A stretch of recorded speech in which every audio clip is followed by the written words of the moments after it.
Salve alunos, tudo bem? Como é que vocês estão? Bem-vindos mais uma vez à aula de Ciências com o professor Giordani. Essa aqui é a segunda parte da aula sobre modelos atômicos.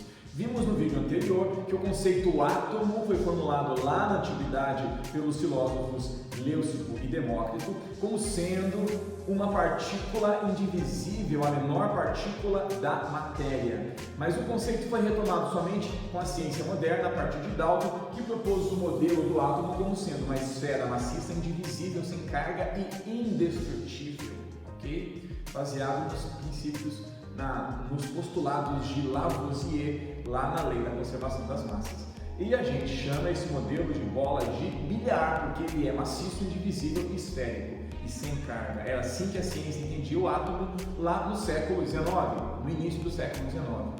Com o avanço dos conhecimentos sobre a matéria, para explicar a natureza elétrica da matéria, nós vimos que um novo modelo foi proposto, que é o modelo de Thomson, ou do pudim de passas. Não repara muito que a metade dele está lá, beleza? Mas entenda aqui, ó, ele como sendo um átomo esférico, mas diferentemente do modelo de Dalton, ele tem carga e ele é divisível, porque Thomson previu a presença, a existência de partículas negativas e demonstrou que na matéria, nos átomos daqueles gases estudados, havia partículas com carga negativa. E ele imaginou então que essas partículas ficassem em cima de uma massa positiva para poder equilibrar, ok? Porque a matéria é neutra. Tudo bem? Então, um átomo de Thomson, ou pudim de passas, tem essa aparência, uma massa positiva com partículas negativas chamadas de elétrons. Isso aí, Thomson é o papai do elétron, beleza? Porém, em 1911 surgiu um novo modelo revolucionário com um neozelandês chamado Ernest Rutherford. Vamos então à compreensão dessa experiência que permitiu a elaboração desse modelo, que é chamado de modelo planetário. Ok? Vamos lá então?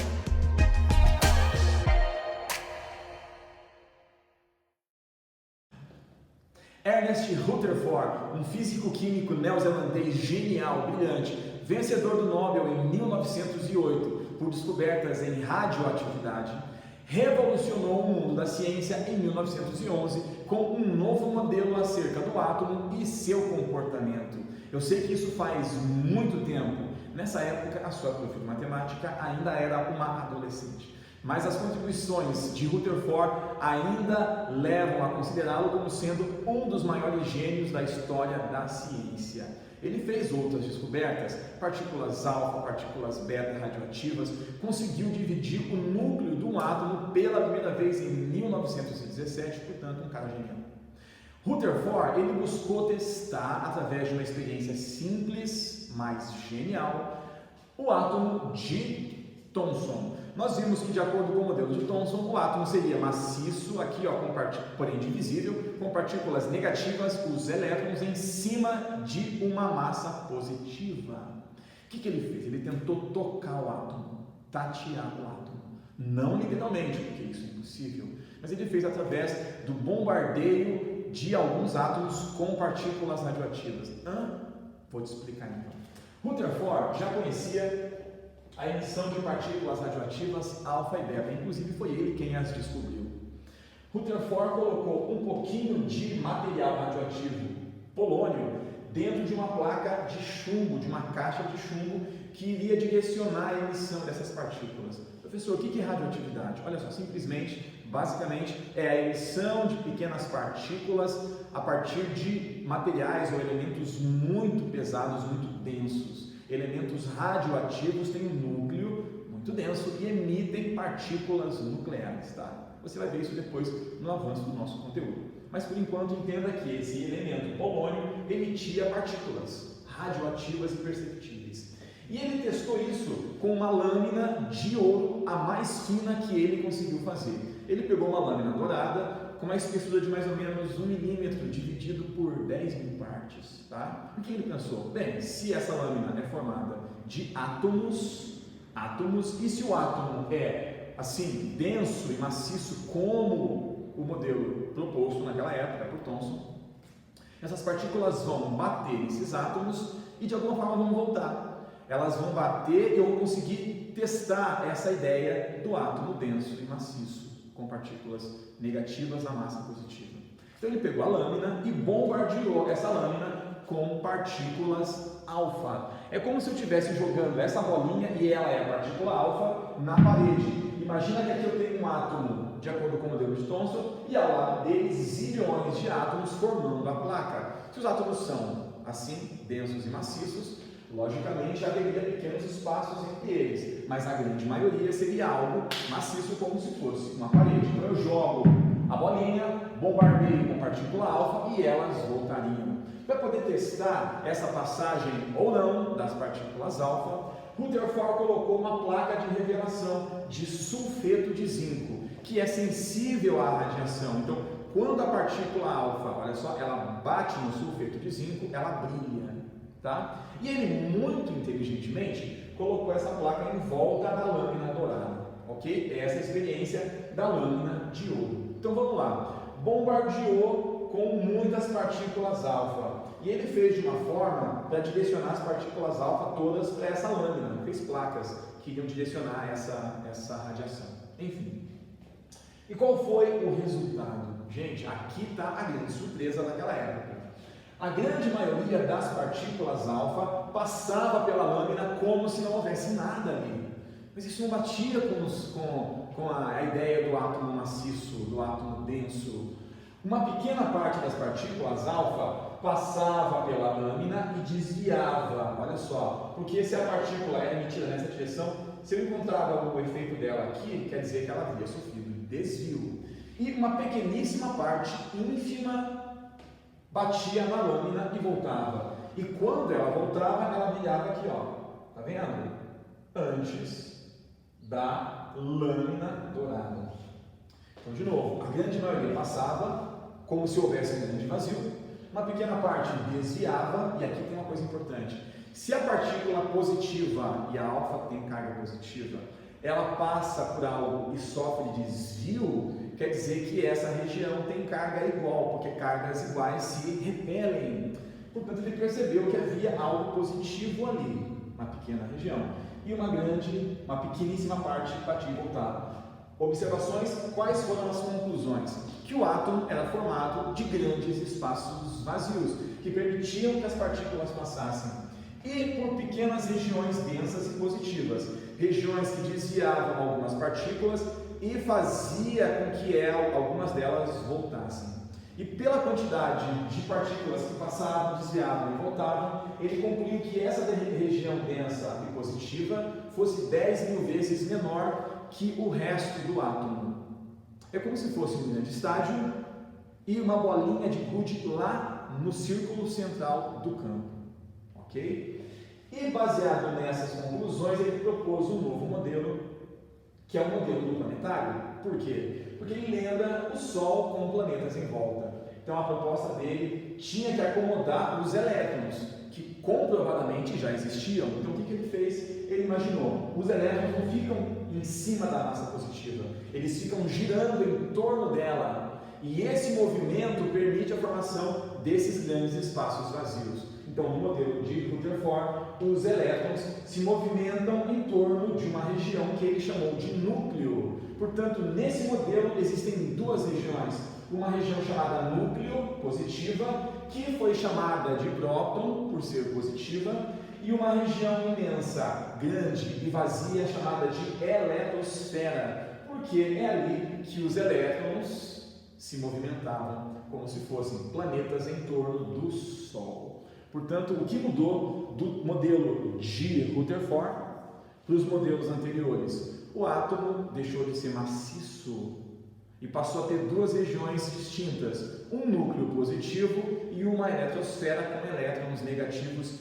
girando loucamente. Portanto, esse é o modelo de Rutherford de 1911. Veremos agora na sequência o último modelo, que é o modelo de Bohr, que fez algumas modificações pequenas, mas muito importantes, nesse modelo eu falei modelo de Rutherford? Modelo de Bohr, que modificou o modelo de Rutherford, de modo que às vezes ele é chamado de modelo de Rutherford-Bohr, ok?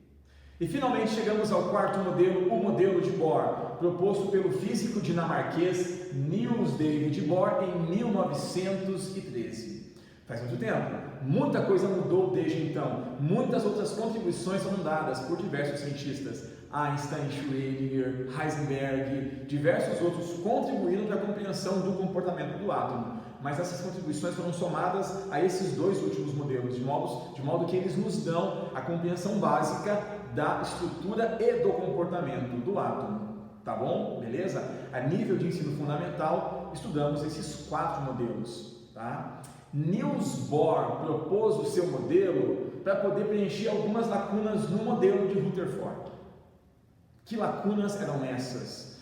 Uma delas, chamada de efeito fotoelétrico, é um fenômeno que acontece quando alguns elementos químicos, alguns gases e alguns metais são energizados e emitem luz. Lembra da experiência do Thomson, dos raios catódicos? Os gases rarefeitos com energia elétrica forneciam luz, emitiam luz. É o que acontece, por exemplo, quando os fogos de artifício emitem cores diferentes, ou quando a sua tomada emite luz no escuro fluorescente. Isso é efeito fotoelétrico. E desde aquela época se previa que quem emitia a luz era o átomo ou alguma coisa, alguma partícula dele, alguma parte dele, tá bom? Mas a principal era o problema do movimento dos elétrons de forma contínua. Como assim?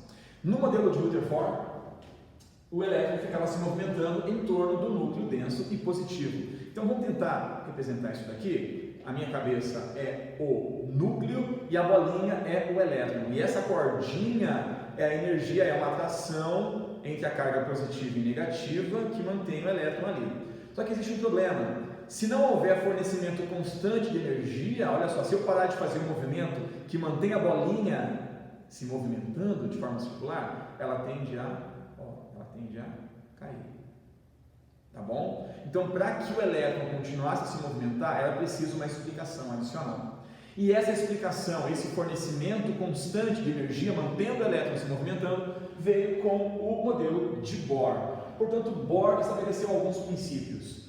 Para começar, vou começar do último aqui, ele propôs que a eletrosfera de Rutherford não fosse desorganizada, não fosse algo aleatório, que o movimento não fosse aleatório, mas que essa região fosse dividida em camadas. E ele chamou de camadas K, L, M, N, O, P e Q. Por que até Q só? Porque a quantidade máxima necessária para os elétrons, para os átomos com maior tamanho, tá? Ok? Então, as camadas identificadas por K, L, M, N, O, P, Q, ao invés de ser algo geral, é algo bem dividido. Portanto, essa região organizada em camadas ou níveis de energia.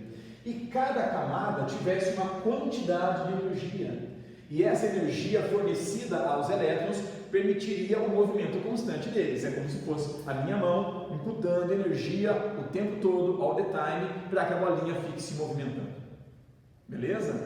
E esse fornecimento, então, viria da camada. A camada, ou cada camada, tem uma quantidade específica de energia quantizada, determinada, pré-definida, tá bom? Beleza? Então, cada camada tem uma quantidade de energia e essa energia mantém os elétrons em movimento, de modo que cada elétron ele vai ficar na sua camada específica. Você pode ter, lógico, em cada camada mais de um elétron, só que o elétron fica sempre em uma camada ou em outra camada, nunca entre as duas. Como se fosse um estádio com as fileiras de assentos. Eu não posso ficar entre as duas fileiras, eu tenho que ficar ou em uma ou em outra. E o elétron recebe energia dessas camadas. Mas o elétron pode mudar de camada quando ele receber energia adicional. E isso é chamado de excitação do elétron. O que é um elétron excitado? É um elétron que recebe energia externa. Ok? Pode ser calor, pode ser energia elétrica, de modo que se o elétron recebe energia, ele vai ser excitado. E quando ele é excitado, ele pula, ele se promove, ele é promovido a uma camada mais externa. Essa camada mais próxima, pense que elas estão formando aqui, ó, uma volta completa em torno do núcleo, tá bom? Aqui eu fiz só uma parte dela. Quando o elétron é excitado, ele pula de camada.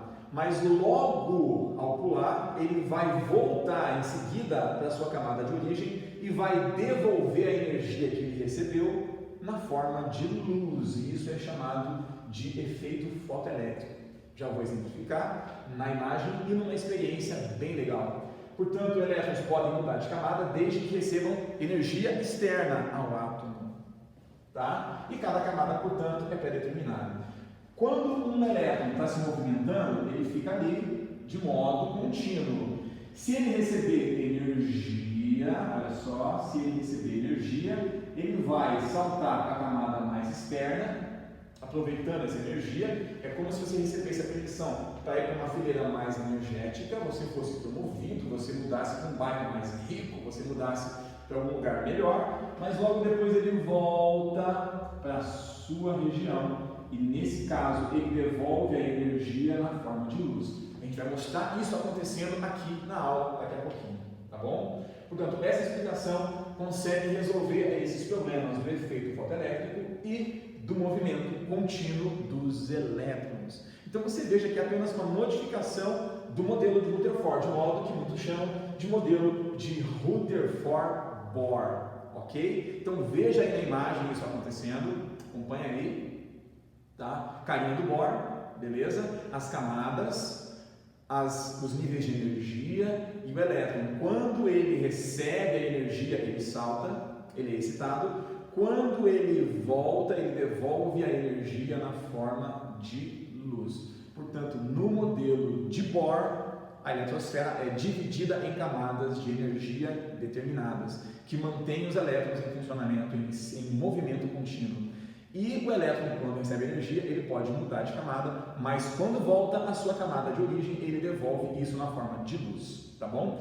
Nós veremos então isso daí através de uma experiência chamada teste da chama, que consiste em observar a cor liberada pela excitação de cada um desses metais. Por que os metais? Porque os metais são elementos que têm facilidade em perder elétrons. Depois você vai conhecer isso na parte de ligação química. Metais têm elétrons livres e quando eles são excitados pela chama, eles vão emitir uma luz. E o legal é que cada um deles emite uma luz diferente. A frequência de cada um deles é diferente, de modo que você consegue identificar o metal pela cor. É o que você percebe também nos fogos de artifício.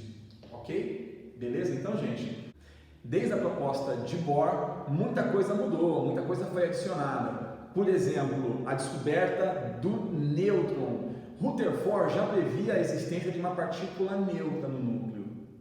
Pensa, apenas partículas positivas tendem a sofrer repulsão, mas ele não conseguiu provar. Foi apenas em 1932 que James Chadwick, está aí a imagem dele, conseguiu provar a existência dessa partícula de carga neutra, chamada de nêutron.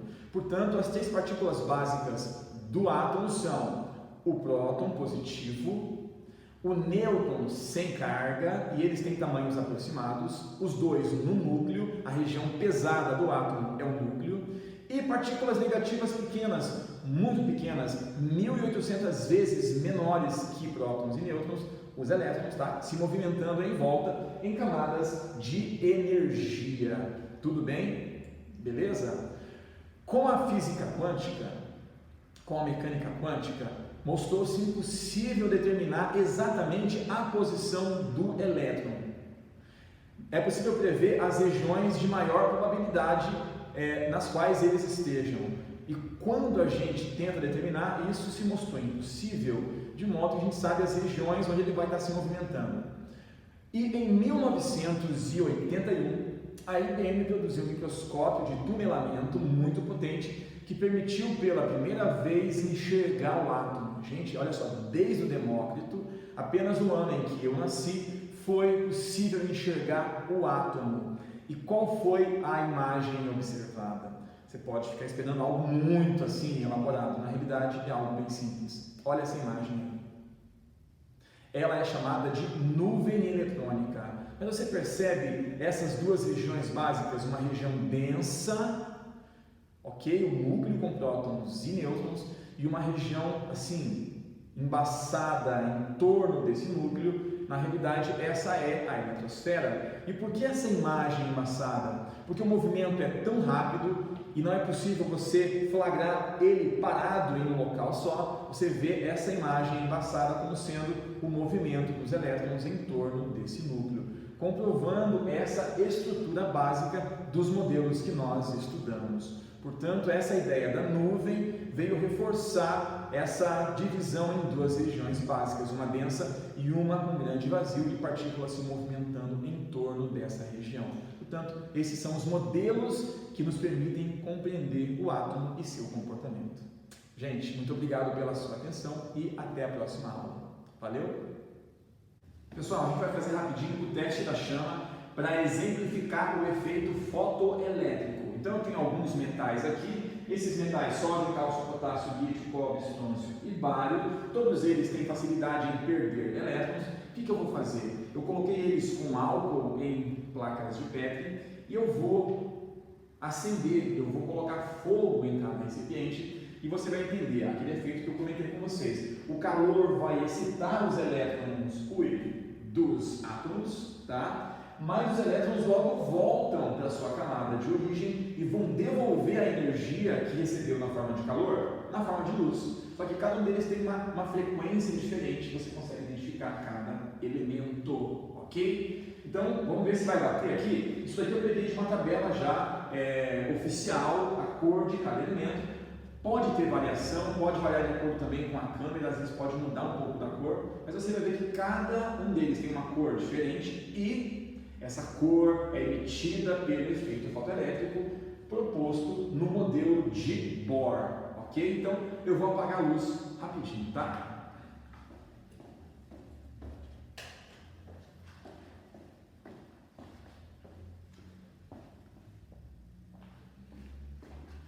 Eu fui conferir se dá para aparecer aí, tá bom? Então eu vou colocar aqui fogo no sódio. O sódio, ele emite uma cor bem típica. Sabe quando você está fazendo arroz, e cai um pouquinho de água com sal? Eu vou falar que o sódio aqui é o que tem no sal de cozinha, tá? Todos eles são cloreto de sódio, de cálcio, de potássio. Enfim, a parte metálica do sal está aqui, tá bom? Eu vou colocar fogo, ver se vai dar certo. Olha só. Que cor você percebe aí? Bom, além do azul. O azul é a queima máxima, é a combustão máxima ali, o fogo mais quente é azul. Então todos eles vão ter essa cor azul. Agora, essa cor amarelada aqui se deve à excitação dos elétrons do sódio. Veja aqui, ó. Sódio amarelo, laranjado. Tá bom? Ok? Vou colocar fogo agora no... Vamos colocar um cálcio, vamos seguir a ordem que tá ali. O cálcio tá aqui. Vamos ver a cor produzida pelo cálcio. A cor do cálcio. Ali está prevista uma cor vermelha. Vamos fazer até aparecer o vermelho? Você consegue ver o vermelho aqui, ó? Vou apagar. Esse aqui. Você viu o tom avermelhado? Esse tom avermelhado se deve à excitação dos elétrons do cálcio. Deu pra ver o vermelho? Acho que sim, né? Ok? Vamos fazer o próximo. Vou fazer a excitação do potássio. O potássio está aqui no cantinho. Tá bom? Ali a cor prevista é violeta. Vamos tentar observar o violeta? Deixa eu começar a queimar. Queimar o potássio. Às vezes leva um tempo. Você perceber, olha só. Consegue ver um tom violeta na chama? Entre o azul, olha lá, de novo. Conseguiram ver? Olha aqui, o tomzinho violeta. Eu não sei como é que vai aparecer para vocês aí, tá bom? Mas às vezes aparece mais forte. Olha só. Ó, tá vendo? Mais roxinho, tá?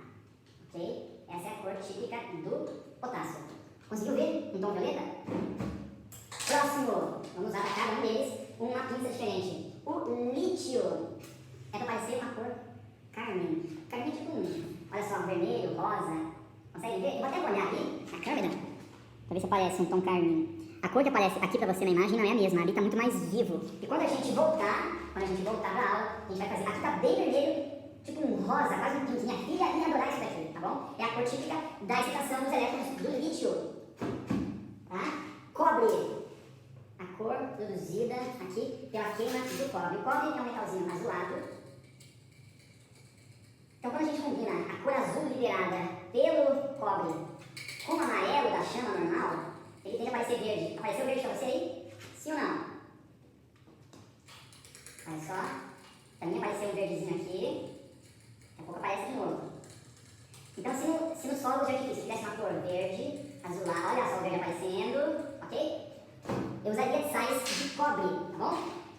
estrôncio? Cadê o estrôncio? Vermelho. Olha só, aqui aparece bem o vermelho. Deixa eu ver se na imagem aparece também. É diferente, a cor não aparece mesmo, tá? Mas, olha só. Olha bem vermelho aqui. Tá vendo? Então, se precisar na volta, a gente faz de novo esse show aqui pirotécnico pra vocês, tá vendo? A cor vermelha é bem evidente, olha só que lindo, bem evidente na queima do estrôncio. E, finalmente, o último que é o bário. Where are you, bário? O bário está aqui, tá bom? Por isso aparece o verde bem nítido dessa vez com o bário.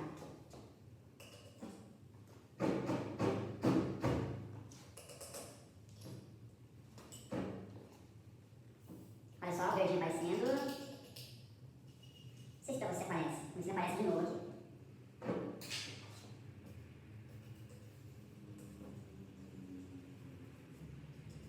Verde. Olha, apareceu o verde aqui na espátula. Olha, então esverdeado na base. Então, opa, olha o verde aparecendo. Olha o verde aparecendo. Então, o que a gente conseguiu perceber? O efeito fotoelétrico liberando luz quando os elétrons são excitados. Beleza? Gente, então você viu aí no teste da chama que a cor não ficou tão evidente. Ao vivo aqui, as cores que estão na tabela ficam bem legais de ver, tá bom? Mas eu mantive no vídeo para você poder entender o que é o teste da chama e o que é o efeito fotoelétrico, tá bom? Mas acredite em mim, as cores ficam mais vivas e mais reais ali, tá? Perde muito na gravação. Mas é isso aí, tá bom? Valeu, obrigado e até a próxima.